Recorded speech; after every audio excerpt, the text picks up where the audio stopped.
It's November 17th, 2017.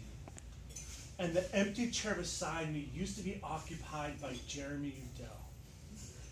Bob Fisher had just announced the second place finisher in this year's speech evaluation contest, Jeremy Udell. I could not have been more excited for Jeremy, unless it was me. And as I saw Jeremy walk up, in my heart I knew I was going to finally win an evaluation district title. I suspirated repeatedly while I waited for that final call. And when Bob Fisher finally announced my name, I leapt to my feet, and in a moment, the trophy didn't matter. Because the one thing I saw standing on that stage in front of me that mattered more than anything was Jeremy standing with his trophy. Ladies and gentlemen, we all can see the end result. We can all see the trophy, but what we sometimes fail to see is the journey to get to the trophy. And what I found in my life is that when we focus too much on that end result, on defining who we are by what we get, that sometimes we suffer from a case of mistaken identity. Now I should know because I've been mistaken about who I am for a long time. I grew up in Pennsylvania, Western Pennsylvania, Pittsburgh, the city of champions. And I was taught as a kid that if you're not first, well, then you're the first loser. Or the second loser. But you're definitely a loser. And I wasn't taught that by the people of Pittsburgh. No, that message came to me much closer to home. That message was shared to me by my parents. Sometimes it's hard when you grow up to be able to identify who you want to be because your parents have an idea of who you are. And my mom, although she meant well, she meant to encourage me, was very fond of telling me what I wasn't. You're never going to really be successful because successful people don't stutter. You know, we wanted to have kids, but just not when we did. Wow. You know, sometimes condoms aren't 100% effective. Oh. But we're glad you're here anyway. Imagine that being the backdrop of your childhood, of knowing that you weren't supposed to be here.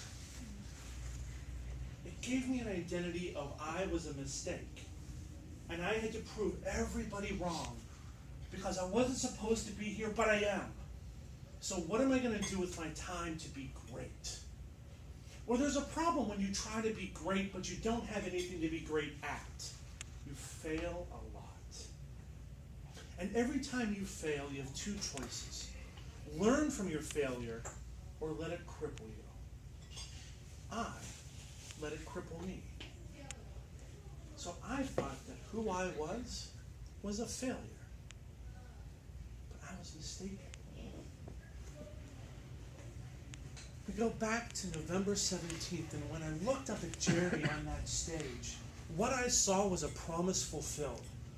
Because standing out in the front of First Watch, I guess it's over there, and sitting out in the front of Denny's, Jeremy and I spent hours talking about how great it would be if we could get both of us from this club to make it to the district finals and come in first and second in a contest. And we did. I wasn't a failure because I helped somebody else achieve their goal. When I was working, when I was in the corporate world, I spent 21 years as a retail manager trying to help other people get better. And the day that I lost my job was the day I had to take off the identity that I thought I was and put it aside. Because I was no longer a corporate manager. I was no longer an HR manager. And in my mind, I didn't know who I was. So I remember walking into my first networking event after I left the corporate world, and someone said, "Hey, I am so-and-so. Who are you?" And I'm Scott. And what do you do? And I told him. And he said, "Why?" Why? Nobody ever asked me, why? That wasn't in the brochure. Why? I don't know. A year later, I stumbled into Toastmasters. Literally stumbled into Toastmasters. I didn't know what Toastmasters was. I just knew that I needed something, and it seemed like something that might be fun. The one thing I found here wasn't just a promise fulfilled, but it was a why. If you spend your entire life identifying with what you don't have or what you lose, you'll never figure out who you are. And who I am, the person that I've come to know, is someone that is passionately dedicated to others' success. And that's enough for me. What about you? Who are you? Why are you? And what are you going to do about it? So, Toastmaster?